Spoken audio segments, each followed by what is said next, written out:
성경 낭독합니다. 시편 23편, 구약성경 818쪽입니다.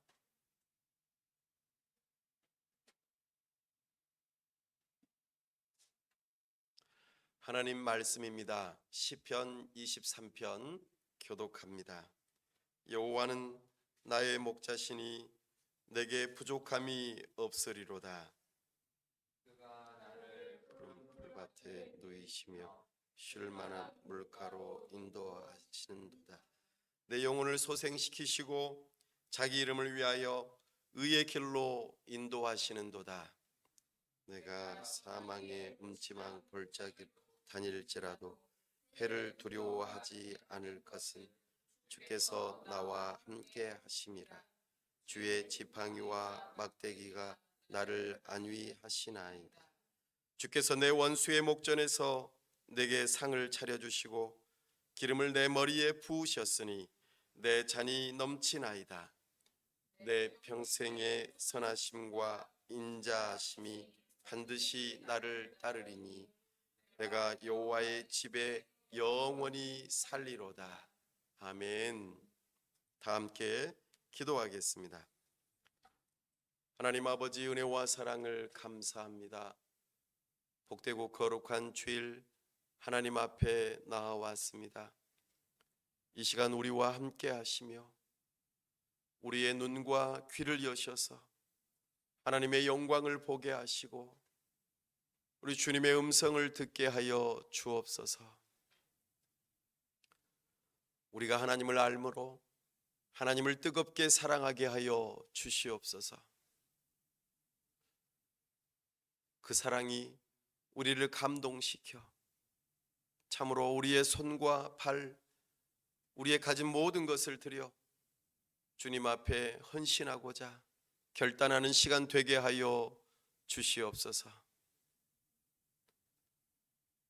하나님 아버지께서 참목자 교회를 세우시고 여기까지 인도하시는 줄로 믿습니다. 이곳 별내 지역에 잠들어 있는 영혼, 죽어 있는 영혼, 참으로 주님의 말씀에 갈급한 심령들 보내주시기를 원합니다. 그들을 주님의 마음을 품고 목자의 심정으로 섬기기를 원하오니 목회자인 저를 붙들어 주시고 함께하는 모든 지체들 가운데 주님을 향한 사랑과 서로를 향한 사랑으로 뜨거워지게 하시고 함께 주님 기뻐하시는 공동체를 이루어갈 수 있도록 우리에게 은혜를 허락하여 주시옵소서. 뜨거운 8월 폭염으로 인하여 많은 어려움 가운데 있는 이 나라와 민족을 불쌍히 여기시고 하나님께서 지켜보호하시며 우리를 선한 길로 인도하여 주시옵소서. 참으로 서로 죽이고 죽는 그런 일들로 인하여 이 땅 위에 큰 슬픔이 있습니다. 주여, 주님의 눈물을 보게 하시고 이 땅의 회복을 위하여 교회가 올바른 일들을 잘 감당할 수 있도록 도와주시옵소서. 이 나라와 민족을 불쌍히 여기시며 세우신 위정자들이 지혜롭게 이 일들을 잘 감당할 수 있도록 은혜 베풀어 주시옵소서.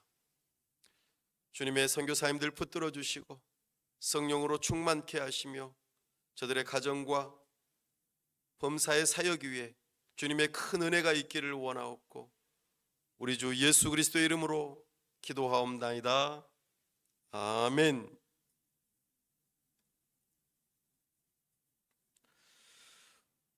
오늘은 시편 23편 강의 두 번째 시간으로 주 안에서 부족함이 없는 삶이라는 제목으로 주의 말씀을 선포합니다. 우리는 지난 시간에 여호와는 나의 목자시니라는 말씀을 들었습니다. 하나님을 나의 목자로 삼는 사람, 그 사람은 자기 자신을 양으로 여긴다 하였습니다. 하나님과의 특별한 관계를 의미합니다. 우리가 하나님과 어떤 관계를 맺느냐에 따라 우리는 풍성한 삶을 살 수도 있고 빈곤하고 부족함이 많은 삶을 살 수도 있습니다. 부디 하나님을 나의 목자로 삼으시는 그 삶이 되실 수 있기를 바랍니다. 이런 관계가 올바르게 맺어질 때 하나님께서는 우리를 풍성한 삶, 참으로 기쁜 교제의 삶으로 우리를 이끌어 주십니다.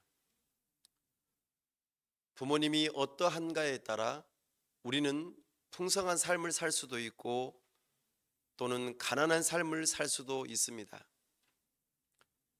또한 국가의 지도자가 누구이냐에 따라 우리나라가 잘 살 수도 있고 그렇지 못할 수도 있습니다. 그러나 우리 하나님은 참 하나님이시기에 우리가 믿는 그 삼위일체 하나님을 목자로 삼을 때에 우리에게는 풍성한 삶이 반드시 있습니다. 오늘 다윗은 그것을 노래하고 있습니다. 우리 1절 말씀 다시 한번 읽어볼까요? 여호와는 나의 목자시니 내게 부족함이 없으리로다. 아멘. 여호와를 나의 목자로 삼은 다윗, 그가 첫 번째로 고백하는 고백은 내게 부족함이 없으리로다, 이렇게 고백합니다. 다윗의 삶을 한번 떠올려 보십시오. 그는 목동의 삶이었고 또 가정에서는 그렇게 인정받지 못한 막내 아들이었습니다. 아무도 거들떠보지 않았죠. 사무엘 선지자가 다윗에게 기름을 부어 그를 왕으로 세웠지만 오랜 시간 동안 무명의 시간을 지내야만 했습니다. 사울 왕을 위하여 골리앗을 무찌르고 또 이스라엘 백성들을 구원하고 또 여러 가지 모양들로 블레셋 민족 여러 가지 적들을 다 해쳤지만, 다 물리쳤지만 그의 인생은 결코 풍요로운 삶이 못 되었습니다. 오히려 오해를 받고 그리고 도망자 신세가 되고 심지어는 적들에게 가 목숨을 구걸하며 미친 채 하기도 하고, 그의 인생은 마치 도적대와 같이 굴 속에서 지내면서 산 속에서 지내면서 숨어 다니고 도망 다니는 인생이었습니다. 뿐만 아니라 그가 왕이 되었을 때에도 마찬가지입니다.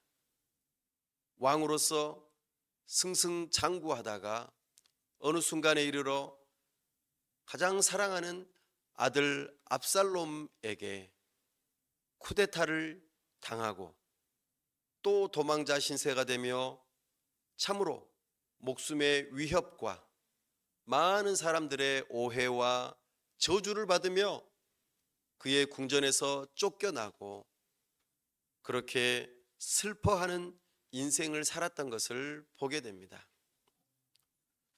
그렇게 힘들고 괴롭고 어려운 삶을 살았던 다윗이 어떻게 이렇게 역설적이게도 내게 부족함이 없으리로다 이렇게 고백할 수 있을까요? 뭔가 이치에 맞지 않는 것 같습니다. 신약 성경에도 이와 비슷한 인물이 또 한 사람이 있습니다. 사도 바울입니다. 사도 바울은 잘 나가는 사람이었습니다. 스마트하고 그리고 굉장히 좋은 집안에서 장차 차세대 지도자로서 귀하게 쓰임받을 그런 사람이었죠. 얼마나 하나님에게 열심이었는지 교회를 향한 핍박이 엄청났습니다. 그런 그가 다메섹으로 예수님을 믿는 사람들을 잡으러 가다가 부활하신 예수님을 만나게 되죠. 그 부활하신 예수님께서 사도 바울의 인생을 새롭게 바꾸셨습니다. 교회를 박해하던 그가 교회를 세우는 사도로 부름을 받게 되었습니다. 특별히 유대인들이 아닌 이방인들을 향한 사도가 되었습니다. 이방인들, 그들은 하나님에 대하여 잘 알지 못하였고 그들은 우상을 섬겼으며 참으로 포악하고 그리고 굉장히 호전적인 그런 이방인들을 향하여 사도 바울은 복음을 전하러 방방곡곡 모든 곳을 다니면서 복음을 전하였습니다. 지금처럼 차를 타고 다닌 것도 아니었습니다. 지금처럼 풍요롭게 삶을 살면서 그 일을 한 것도 아니었습니다. 사도 바울은 배고프고 춥고 헐벗었으며 자기 스스로 선교비를 마련하여야 했고 사람들로부터 오해받고 돌팔매질 당하고 쫓겨다니고 잠을 못 자고 도적과 강도의 위협을 당하고 큰 물에 빠져 죽을 뻔하기도 하고 40대에서 하나 가만 39대 매를 맞기도 하고 어떨 때는 크게 당하여 죽었다고 여겨질 정도로 그렇게 쓰러지고 정신을 잃어버린 때도 있었음을 우리는 잘 압니다. 많은 사람들로부터 공격을 당하고 어려움을 당할 뿐만 아니라 심지어는 아무 죄도 없는데 죄수의 신분으로 로마 감옥에까지 가게 되었습니다. 그런 그가 감옥에서 자기 자신이 부족함이 없다고 고백합니다. 내게 능력 주시는 자 안에서 내가 모든 것을 할 수 있느니라고 고백하고 있습니다. 다윗, 사도 바울, 구약과 신약의 아주 중요한 인물들이죠. 그들의 삶은 결코 풍요로운 삶이 아니었습니다. 우리가 외적으로 봤을 때 말이죠. 그런데 이들은 어떻게 부족함이 없는 삶을 산다고 고백할 수 있을까요? 바로 그것은 하나님께서 나의 목자가 되시기 때문이라고 고백합니다. 실제적으로 환경적으로 여러 가지 모양들로 그의 삶이 풍요로운 삶은 아니었지만 하나님 한 분으로 예수님 한 분으로 만족할 수 있다고 고백하는 것입니다. 사랑하는 여러분, 여러분들의 삶은 어떻습니까? 오늘 삼시세끼 밥을 먹는데 혹시 어려움을 겪고 계신 분 있으십니까? 옷을 입는 데에 어려움을 겪고 계시는 분이 있으십니까? 친구 관계 가운데 어려움을 겪고 계신 분들이 있으십니까? 삶을 살아가면서 돈이 없어서 괴로움 가운데 있으신 분들이 있으십니까? 큰 질병으로 인하여 고통 중에 계신 분들이 있으십니까? 아니면 누구로부터 속임을 당하여 큰 곤란함 가운데 슬픔 가운데 계신 분들이 있으십니까? 사랑하는 여러분, 우리는 인생을 살면서 이런 수많은 어려움들이 우리에게 날마다 찾아온다는 것을 부인할 수 없습니다. 그럼에도 불구하고 다윗과 사도 바울처럼 내가 나의 삶이 만족스럽다, 어떻게 이렇게 고백할 수 있을까요? 사랑하는 여러분, 오늘 우리가 부족함이 없는 그런 삶에 대한 비결을 배우실 수 있기를 바랍니다. 특별히 부족함이라고 할 때 떠오르는 여러 가지 단어들이 있을 것입니다. 특별히 양이라고 하는 그 존재가 부족함을 느낄 때가 어떤 때인지를 살펴보면서 이것이 우리의 삶과 어떻게 연결되는지를 살펴볼 수 있기를 바랍니다. 첫 번째, 두려움. 나의 삶에서 어떨 때 두렵습니까? 양은 어떨 때 두려울까요? 양은 아주 예민합니다. 그래서 바스락 바스락 소리만 나도 벌써 잠이 깨고 제대로 잊지를 못합니다. 늑대나 승냥이, 여러 가지 악한 짐승들이 자기를 잡아먹을까 두려운 마음이 든다면 그는 양은 편안하게 있을 수가 없습니다. 그래서 항상 누구의 돌봄이 필요할까요? 목자의 도움이 필요합니다. 목자가 안전지대를 만들어 주어야만 해요. 그렇지 않고 그냥 내버려 두면 양들은 불안해서 가만히 있지를 못합니다. 두 번째, 양들이 긴장하는 때가 있습니다. 양들은 언제 긴장할까요? 바로 양 무리 가운데에서 아주 나이가 많고 고집이 센 양이 있을 때 양들은 긴장 상태에 빠져들게 됩니다. 나이가 아주 많고 그리고 고집이 센 양이 다른 양들을 들이받기 시작하면은 걷잡을 수 없이 양들이 불안해하고 긴장 속에 사로잡힌다고 합니다. 우리의 삶 가운데 누군가가 나를 괴롭히고 들이받고 힘들게 할 때 우리는 긴장 상태에 빠지고 맙니다. 오랜 시간 동안 긴장 상태에 있게 되면 사람은 노이로제에 걸리게 되고 조금만 비슷한 상황이 돼도 그만 얼어붙고 맙니다. 그래서 새로운 사람과의 만남이나 기존에 사귀던 사람과의 관계가 점점 더 멀어지고 말죠. 그러면 어떻게 될까요? 사람은 외로워지기 시작하고 잠이 안 오고 그리고 우울해지기 시작해요. 사람이 집에만 가만히 있고 아무도 안 만나고 다른 사람과 대화를 하지 않고 긴장 속에서 계속해서 스트레스 가운데 홀로 고립된다면 이 우울함은 계속해서 증폭되어지고 맙니다. 이것이 양들과 우리 사람들의 비슷한 점입니다. 이런 긴장이 우리로 하여금 부족함을 느끼게 한다는 것입니다. 세 번째로는 괴로움입니다.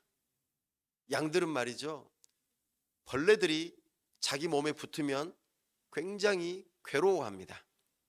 그리고 뭔가를 잘못 먹어서 몸속에 회충이 많으면 어떻게 될까요? 굉장히 괴로워합니다. 우리의 삶 가운데도 마찬가지입니다.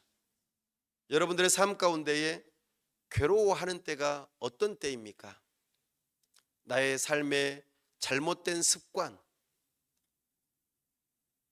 그리고 불편한 관계에 특별히 나를 괴롭히는 어떤 사람, 그리고 어떤 육체적인 질병, 이런 것들이 나를 괴롭게 한다는 것이죠. 그러면 우리는 자연스레 부족한 삶으로 느껴지게 되는 것이죠. 또한 양은 어떨 때 부족함을 느끼는가? 바로 배고플 때 그렇습니다. 배고픈 것은 참으로 힘든 일이죠. 밥을 한 끼만 안 먹어도 머리가 아프고 어지러지하고 그렇습니다.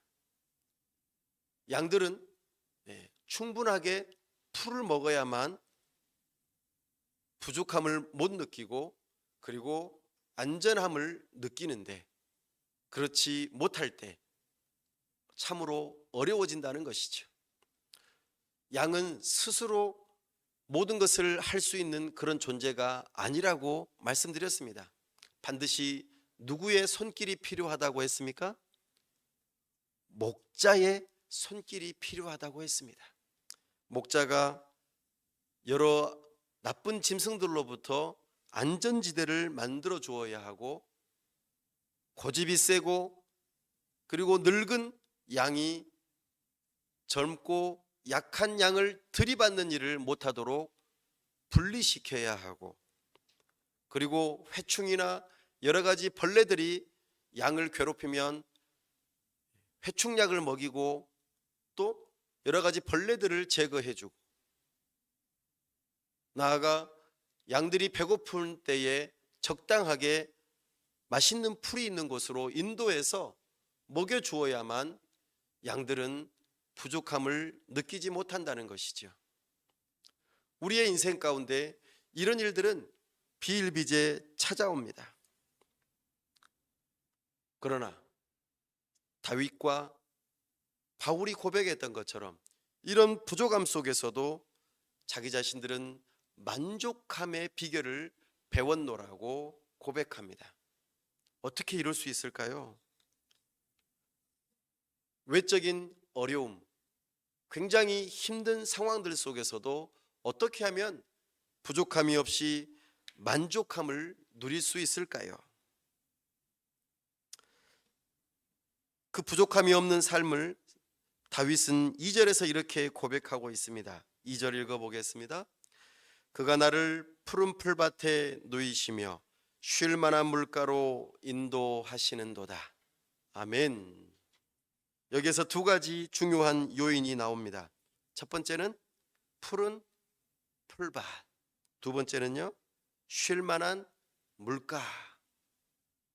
이것은 양들에게는 필수적인 요소입니다. 푸른 풀밭, 그러면은 무엇이 자연스럽게 따라올까요? 먹을 것이 자연스럽게 따라오겠죠? 네, 푸른 풀밭이 양들에게 필요합니다. 푸른 풀밭은 우리에게 너무나도 중요한 것이죠. 그곳에 양이 무엇을 한다고 말합니까? 누이시며, 눕는다 표현합니다. 양들은 두려움과 긴장과 괴로움과 배고픔의 문제가 해결되면 그 풀밭에서 눕는다고 말합니다. 양들이 이 네 가지의 부족함을 하나라도 해결이 안 되면 잘 누우려고 안 해요. 불안해서 어쩔 줄 모르고 눕지 않는다고 말합니다. 안전하지 않다고 여기는 것이죠. 그러나 다윗은 여호와를 나의 목자로 삼을 때에, 신약적으로 표현하자면 선한 목자 되신 예수님을 나의 목자로 삼을 때에 이런 푸른 풀밭에 누울 수 있는 환경으로 인도하신다고 고백하고 있습니다. 결국에는 누가 중요합니까? 여러 가지 열악한 환경 속에서도 목자에 대한 신뢰가 있어야만 만족함이 있다는 것을 우리로 하여금 알게 합니다. 우리의 인생은 그 어떠한 다른 것으로도 채울 수 없는 하나의 커다란 구덩이가 있습니다. 이것은 하나님을 잃어버린 자들에게 찾아오는 커다란 허무함과 구덩이입니다. 내가 거기에다가 돈을 아무리 집어넣고, 내가 거기에다가 어떤 욕망을 아무리 집어넣고, 내가 거기에다가 내가 좋아하는 모든 것들을 다 집어넣어도 다 채워지지 않는 그런 갈급함이 우리 모든 사람들에게는 다 있다는 것이죠.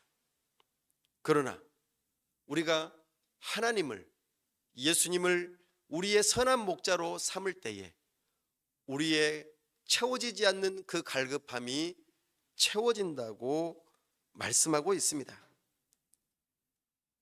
바로 여호와께서 나의 목자가 되시고 예수님께서 우리의 선한 목자가 되셔야만 이 일이 가능하다고 말하고 있습니다.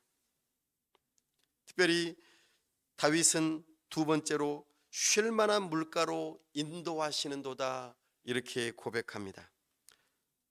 양들은 말이죠, 세 가지 방식으로 물을 먹는다고 말합니다. 참으로 놀랍게도 양은 우리 사람의 몸과 비슷합니다. 우리 사람의 몸은 몇 퍼센트가 물로 채워져 있을까요? 70%가 물로 채워져 있어요. 근데 양들도 똑같아요. 양들도 자기 자신의 몸에 70%의 물로 채워져 있다고 합니다. 그러니 양들은 반드시 물을 먹어야만 합니다. 그래야만 살 수가 있어요. 특별히 목자가 양들의 마실 물을 잘 챙겨 주어야만 먹을 수가 있어요. 첫 번째 방법은요, 아침 일찍 아침 이슬이 맺혀 있는 풀을 먹이는 것으로 양들의 물을 공급합니다. 이 팔레스타인 지역에 밤에는 말이죠, 이슬이 팍 떨어져요. 왜 그럴까요? 뜨거운 공기와 차가운 공기가 서로 만나면 이슬이 생겨요. 그래서 남쪽에서부터 불어오는 사막의 뜨거운 공기와 북쪽에서부터 불어오는 높은 산에서, 헐몬산에서부터, 그 만년설이 있는 그 산에서부터 내려오는 차가운 공기가 서로 만나 그 팔레스타인 지역에 이슬이 많이 맺혀요. 그러면 밤중에 이슬이 어디에 많이 내릴까요? 풀밭에 내리는 거예요. 그러면 그 풀밭에서 양들이 아침 일찍 해가 뜨기 전에 풀을 먹으면 무엇을 마실 수 있는 걸까요? 맞아요. 물을 마실 수 있는 거예요. 그러니까 목자는 말이죠, 쉴 만한 물가, 특별히 이슬이 많이 맺혀 있는 풀밭, 새벽 일찍 목자는 양들을 이끌고 그곳에서 풀을 뜯으면서 물을 마시게 해주는 중요한 역할을 해요. 저 장미꽃 위에 이슬 아직 맺혀 있는 그때에,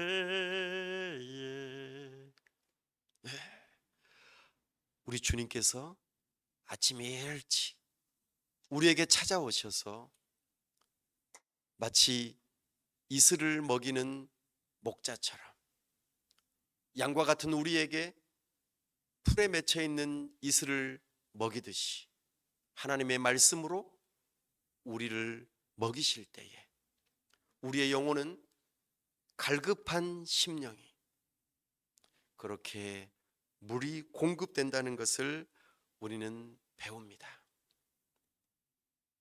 두 번째로 목자는 말이죠, 뜨거운 때앞볕, 뜨거운 지금처럼 폭염이 있는 그 상태에서 어떻게 양들의 갈급한 그런 상황을 해결시켜 줄 수 있을까요? 여기에는 목자의 너무나도 수고스러운 노력이 필요합니다. 이 팔레스타인 지역에는요, 하늘로부터 내린 물이 저기 깊은 땅 속에 물이 고이는 일이 발생합니다. 그러면 목자들은 저 밑에 우물이 있는데, 보통 팔레스타인에 있는 우물은요 50m, 100m, 200m까지 내려가서 물을 길어 올려야만 물을 먹을 수 있는 우물들이 있어요. 양들이 그 밑에 내려갈 수 있을까요? 양들은 어려워요. 그래서 목자가 100m, 200m 밑에 있는 우물을 길어 올려야 돼요. 그리고 양들에게 그것을 먹여 주어야만 합니다. 그럴 때에 양들은 그들의 목마름을 해소하고 안전함을 누릴 수 있는 것이죠. 만족함을 누릴 수 있는 것입니다. 하나님께서 우리의 목자가 되실 때 이 폭염과도 같은 정말 떼아볕, 그리고 고난 가운데 있는 우리의 삶 가운데 생수를 공급해 주시는 분이 바로 하나님이라는 것을 다윗은 몸소 깨달은 것입니다. 자기 자신이 목동일 때에 그와 같은 일들을 했던 것이죠. 저는 이것을 보면서 많이 반성하게 됐어요. 저를 교회의 목사로 세우셨는데 우리의 성도들에게 하나님의 말씀을 아침 일찍, 그리고 한낮에, 그리고 어려운 순간에 하나님의 말씀을 적당하게 공급해 주면서 그들의 부족함이 없도록 쉴만한 물가로 인도하는 삶을 살고 있는가, 마음이 많이 아팠어요. 제가 그렇게 제대로 하지 못하고 있다는 생각이 들었기 때문이지요. 세 번째로, 목자는 쉴만한 물가로 인도할 때에 가장 중요한 흐르는 물, 시냇가로 양들을 인도한다고 말합니다. 저기 헐몬산에서부터 내려오는 시원하고 깨끗하고 좋은 물들을, 흘러가는 물에는 회충이 없겠죠. 흘러가는 물을 마시도록 그렇게 돕는 역할을 목자가 한다는 것이죠. 그래서 목자는 양들을 이끌고 흐르는 시냇물로 인도해 주어야만 하는 것이죠. 이것이 목자의 역할입니다. 양들이 목자가 이끄는 대로 그 시냇물을 마시러 가야 하는데 그새를 못 견디고 고집이 세고 힘이 센 그런 양들은 흐르는 시냇물을 마시지 않고 중간중간에 고여있는 물을 마시다가 결국에는 몸속에 회충이 들어가고 썩은 물을 먹음으로 배탈이 나고 몸이 아프게 되는 일이 있고 만다는 것입니다. 사랑하는 여러분, 예레미야 선지자는 2장 13절 말씀에 너희가 생명의 근원 되는 생수를 버렸다고 탄식합니다. 그리고 밑빠진 웅덩이를 파서 전혀 생수를 공급해 주지 못하는 그런 웅덩이들을 찾아다니는 이스라엘을 질책하고 있습니다. 사랑하는 여러분, 여러분들의 삶 가운데 시원하고 회충도 없고 썩지도 않은 흐르는 생수와 같은 이 물을 마시기 위해 여러분들은 이 생수가 흐르는 교회 앞으로, 예배 앞으로 여러분들은 나아오고 계십니까? 생수의 근원이 되시고 우리에게 참된 생명을 주시는 그 예수 그리스도 앞으로 나아오고 계시냐 그 말입니다. 우리 예수님께서는 생수라고 당신을 고백하고 있습니다. 나는 생수다. 너희에게 생명을 가져다 주는 물의 근원이라고 말씀하고 있습니다. 너희가 나를 믿으면 너희 배에서 생수가 흘러나올 것이라고 약속하셨습니다. 이는 곧 하나님의 말씀을 듣고 예수 그리스도를 믿는 자들에게 성령을 선물로 주신다는 뜻이었습니다. 여러분들은 성령 하나님의 인도함을 받고 계십니까? 날마다 생수가 공급되어지는 쉴 만한 물가로 인도함을 받는 그런 양의 삶을 살아가고 계시느냐 그 말입니다. 의에 줄이고 목마른 자는 저희가 위로를 받을 것이며. 여러분은 의에 줄이고 목마르고 계십니까? 오늘 다윗과 바울은 그들의 인생 가운데 많은 어려움이 있지만 참된 만족, 부족함이 없는 삶, 쉴 만한 물가로 인도함을 받고 있다고 고백하고 있습니다. 그 비결은 바로 예수 그리스도입니다. 다윗은 여호와를 나의 목자로 삼았고 사도 바울은 예수 그리스도를 선한 목자로 삼았습니다. 이것이 참된 부족함이 없는 비결입니다. 참된 만족함이 있는 삶입니다. 풍요로운 삶입니다. 요즘 나의 삶 가운데 겪고 있는 열악한 환경은 무엇입니까? 영적인, 신체적인, 사회 정서적인, 지적인 필요는 무엇입니까? 여러분들은 무엇으로 여러분들의 갈증을 해소하려고 하십니까? 여러 가지 필요한 것들이 있죠.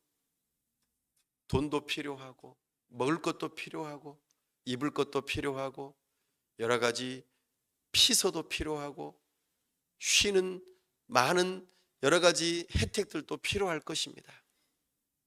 그러나 그것은 한계가 있습니다. 진정으로 어려울지라도 우리가 참된 만족의 비결을 배울 수 있기를 바랍니다. 그것은 바로 예수님을 나의 목자로 삼는 것입니다. 그분은 나를 쉴 만한 물가, 푸른 풀밭으로 인도하셔서 부족함이 없도록 만족함이 있는 삶으로 인도하셔서 불안하지 않고 편히 누울 수 있고 또 거기에서 행복한 삶을 살 수 있도록 인도해 주십니다. 이런 예수님을 붙드십시오. 이런 예수님을 목자로 삼으십시오. 이런 예수님 앞에 나오십시오. 날마다 아침에 새벽 이슬을 먹는 것처럼 하나님의 말씀을 먹는 삶으로 나아오십시오. 한낮의 뜨거운 정오와 같은 더운 때에 하나님의 말씀으로 다시 한번 묵상하시며 어려운 환경들을 이겨내십시오. 그리고 이렇게 주일 예배 때 또 여러 가지 때를 따라서 우리에게 공급하시는 영적인 공급되어지는 일들, 또 우리의 필요를 채워주시는 것들을 감사하시고 행복해하시고 주님을 찬송합시다.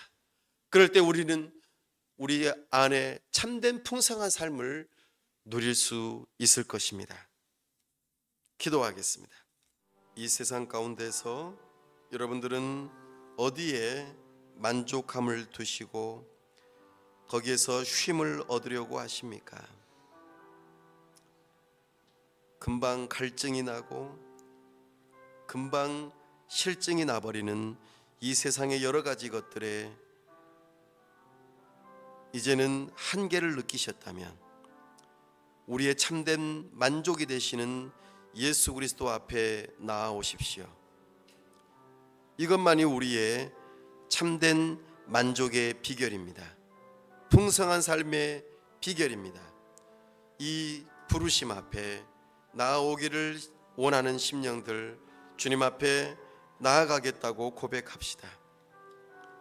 또한 하루의 삶 가운데 새벽에, 한낮에, 또 한밤에, 그리고 때를 따라 우리에게 공급해 주시는 은혜들을 사모함으로 교회의 공적이고 사적인 모임들을 중요하게 여기고 사모하는 그 삶에 헌신하기를 원하시는 분들이 있다면 이 시간 하나님 앞에 그렇게 살겠노라고 고백하십시다. 나아가 나에게 여러 가지 열악한 환경들이 있다면 하나님 이 문제를 해결해 주십시오. 주님 안에서 부족함이 없는 삶, 풍성한 삶을 현재적으로 실제적으로 누릴 수 있게 해달라고 여러분들의 필요를 놓고 이 시간 다 같이 함께 합심해서 기도하겠습니다. 아버지 하나님, 이 시간 우리의 목자가 되셔서 부족함이 없는 삶을 노래하며 그렇게 살기를 원하는 우리의 심령이 되게 하심을 감사합니다.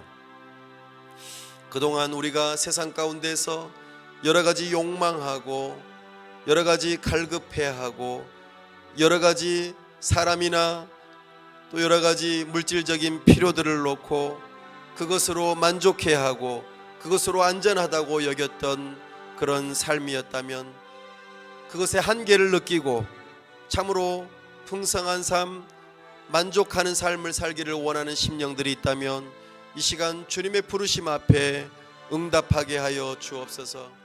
풍성한 삶으로의 초대에 응답하게 하여 주시옵소서. 오 주여, 우리에게 날마다 공급하시는 공적이고도 사적인 여러 가지 경건의 삶에 이 시간 게으르고 나태하며 그것의 공급함을 제대로 하지 않고 또 공급받지 않았던 모습들이 있다면 주여 은혜 베풀어 주셔서 새벽에 한낮에 한밤중에 또한 공적인 여러 가지 모임들 속에 찾아 나와서 그 자리에서 우리에게 공급하시는 많은 유익함들을 받아 누릴 수 있도록 은혜 베풀어 주시옵소서. 나아가 지금 삶 가운데 열악한 환경이 있습니까? 관계적인 어려움이 있습니까? 물질적인 필요가 있습니까? 하나님이여, 우리의 필요들을 하나님 앞에 아뢰오니 우리의 기도를 들으시고 응답하시며 참된 우리의 목자가 되셔서 우리의 필요들을 채우시고 참으로 우리가 만족해야 할 수 있도록 하나님께서 우리의 참된 목자가 되심을 경험할 수 있게 하여 주시옵소서. 아버지 하나님, 우리에게 은혜를 베풀어 주시옵소서. 이 폭염 가운데 우리를 지켜보아하시며 우리에게 함께 하시고 우리에게 이 메마른 땅에 비를 허락하여 주시옵소서. 주여 도와 주시옵소서.